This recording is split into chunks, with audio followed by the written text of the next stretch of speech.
right, she's back on the ground. Everything is buttoned up and I need to take her over to the most unsuspecting place that you would get an alignment.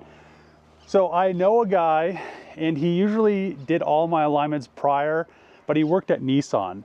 And then what ended up happening was he went and worked for a performance shop and now he's working at Subaru. So we're gonna head over to Subaru and we're gonna get an alignment on a Hellcat, and he does a really good job. So I can't wait to finally have this thing aligned. And it also looks like everything with the AAD. So right now I have the 0 shims in. It looks like I have about 0 toe, which is great because I have the eccentric lockouts. And it almost looks like I have 0 camber, which is really nice too, because the less camber you have in the rear, the more tire that's on the ground. First impressions of this, all this suspension on here, is it is a lot tighter than the stock stuff. You can tell instantly. I have it in track mode, so all the suspension and coilovers or the struts are as firm as they can be, and you could definitely tell the difference from 100% stock to this. It's just like, it's not even aligned yet. The alignment should be pretty close because we didn't mess with any toe settings really, but she's driving perfect. Just right out of the box.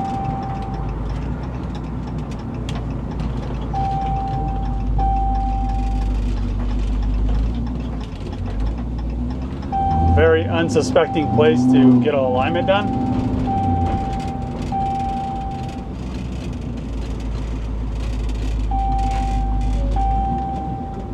John's gonna be aligning the Hellcat, the red Hellcat Magnum. I need to come up with a name for this car.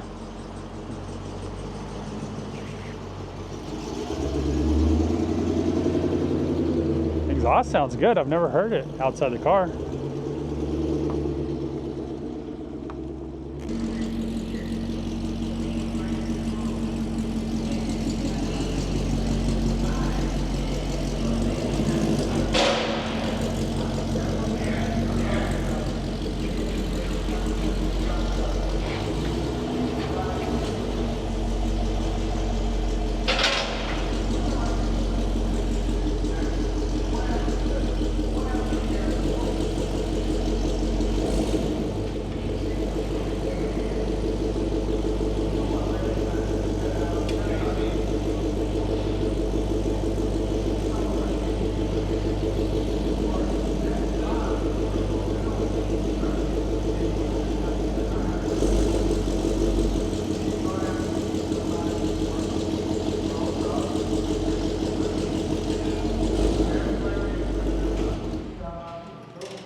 Like it? Yeah.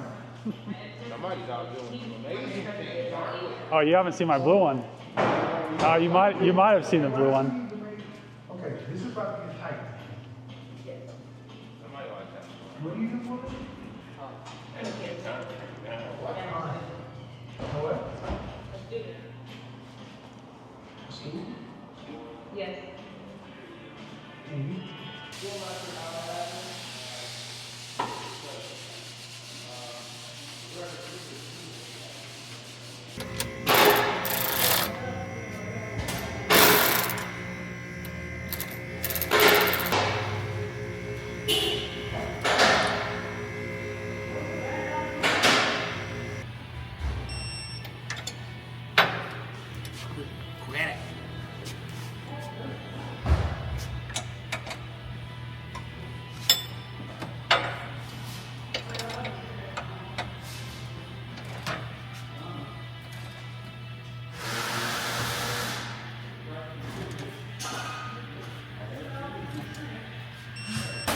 Might be able to do it now. Yes.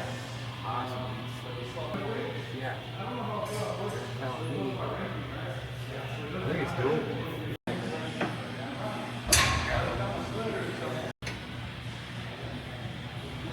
Tire out, man. Is it? Yep. Watch it. Oh.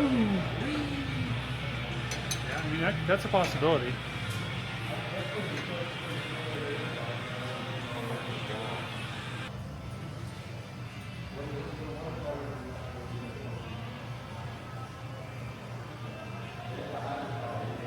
Pretty damn good to me. Oh, right there.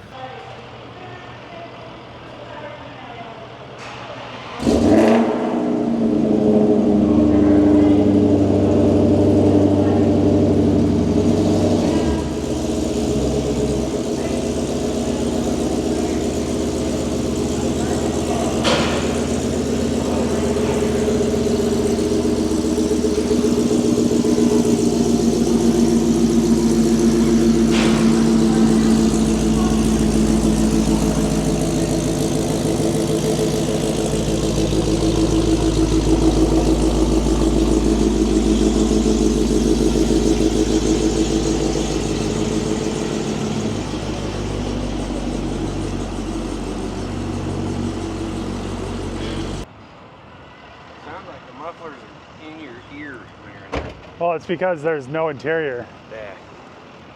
So what do you think of the alignment? I think it's good. Yeah, I think you did a good job. I hope so. I'll bring it back. All right. And I'll be like, this guy, I know you will. I know where you live. All right, so Brecky just finished up the alignment, and this thing, let's see how she drives now. Man, she drives really good. Look at this. Woo! I can't wait.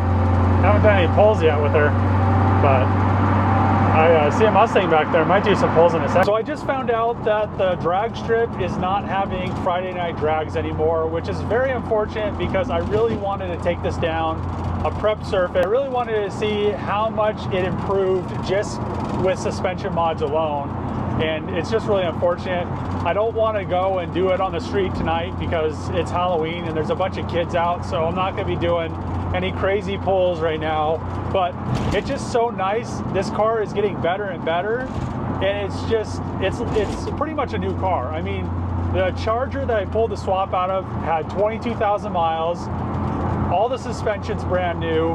A lot of stuff is corrected that normally wouldn't be as good in a stock Charger Hellcat or Challenger Hellcat. So all the AAD Performance suspension just really addresses all those issues. Obviously you can hear there isn't really much interior in the car yet. So we have the front seats, the carpets, but in the back there's nothing around the wheels. So you can hear a lot more road noise, and the road noise did increase with all the AAD suspension, but that's what it's for. It's a race suspension. You're getting all billet control arms because you want the car to handle a lot better. One thing I did notice when doing a pull earlier today, it was, the wheels were starting to spin and it was a lot more controllable in the front. It didn't want to, sometimes Hellcats want to do that little whip back thing with the steering wheel when you let off, but it didn't want to do that at all. So everything's nice and tight. All these spherical bearings and the nice polyurethane bushings really helped out with the suspension, and I cannot wait to just be able to cruise this thing around. Like I said before, I wasn't planning on putting a smaller pulley on it and doing bigger injectors, but I do have a smaller pulley. I do have 1050X injectors. I do have an E85 controller, so I can have flex fuel and tune it for the bigger injectors. So I'll probably end up doing that in the next video, but I'm just really happy that this thing, it just drives so nice now. I mean, it's just night and day difference between what it was, before to this. Like, if you guys have a Hellcat and you put all AAD Performance suspension on your car, you're definitely you're gonna feel it. You're gonna be like, wow, this stuff is the the top of the line for a Hellcat, and you don't have any suspension geometry issues. I've used a few other companies on some other stuff, but this is a really dialed kit, and Parker really knows what he's doing with all the Hellcat stuff. And I'm sure I haven't put any of his Mustang stuff on a car, but I'm sure it's the same as the Hellcat stuff. It all probably just bolts right on and works. But now we have some Demon mods on here, and it's going to be a super fun car to be able to rip around. And I still need to figure out what I'm going to do about the front end. If I'm going to end up swapping it to a different front end. I'm still, I have 3 front ends I could choose from. Actually 4 front ends I could choose from, but I think a newer style front end might be in the future for this when I go, right before I go and paint it. just because I like the look of a certain, you know, the blue Charger wagon is nice because it's all Charger, but this is more, you know, everybody knows these are pretty much a Challenger. Woo! Damn! I still have it in track mode. I was like, man, what the hell's going on? Unfortunately, there isn't going to be any more Friday night drags for the rest of the season until spring. So I can't take the Hellcat Magnum and see what she's going to do on prep surface for a quarter mile time, but I might be able to do something on a back road on the street. Like I said, I don't want to do anything tonight. It's October 31st. There's going to be kids trick-or-treating. There's going to be a lot of people out, and I don't want to go and hit a kid, especially, or a person, and then have the repercussions from that. So I'll just wait until a later date, do some pulls in the car, see what it does on the built-in stuff that's on the gauge cluster. It'll show me 1/8 mile and quarter mile times, and it's not going to be on a prep surface, so it's not going to really be too comparable to that 12.1 that I got at the track, but it will be kind of a good idea, and we'll just find somewhere that's secluded and I can go do a couple pulls and then kind of go from there. But the one thing I really like is doing these swaps in these old Magnums, because the car is a 2008 and it drives like a brand new car. Obviously, I have a bunch of money in the suspension, I have a bunch of money in the swap, but at the end of the day, I don't have as much money as a Hellcat would cost, which is great. And these old Magnums, they have a lot of room. They're really great because you can get in them with the new swap. It's all updated, all the electronics are updated, all the technology is updated. The power plant and the transmission are updated to a better power plant and transmission, which means that you're not gonna have to worry about that nag one blowing up, or you won't have to worry about, if you have an SRT8, you won't have to worry about the 6.1 blowing up, because those things had a bunch of problems. I know people in the comments were like, they never have any problems, but I've seen plenty with melted pistons, rod knocks, collapse lifters, you name it, those things, and the transmissions too, they always go. So this way you have a car that you could drive. I could hop in this car, drive it across the country and never have to worry about it. And it's just great to have that new technology in the car. So like I've said before, I really like these swaps in these cars, as well as the old, you know, the old 300s, the old Chargers. It's just a really good upgrade over what they, you know, they currently have from 2008. They're just really old. Everything, you know, even if it has low miles, is just kind of just old and not good technology. It was all Mercedes crap, which this stuff is just really great. So I'm going to end the video here. Just really happy that my friend Brecky was able to get me into alignment in like a few hours. He was like, just bring it back in a few hours, we'll bust the alignment out.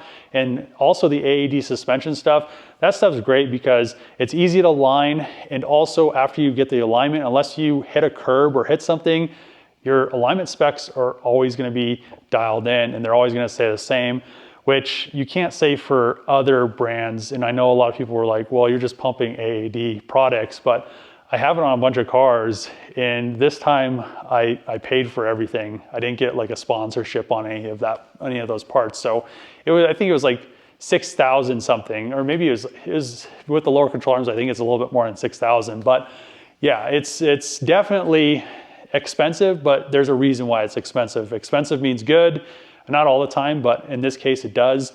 And it's just a really good suspension kit and really good parts. But I'm going to end the video here. If you like these videos, make sure to click the subscribe button, throw a thumbs up, throw a comment below. As always, see you guys next time.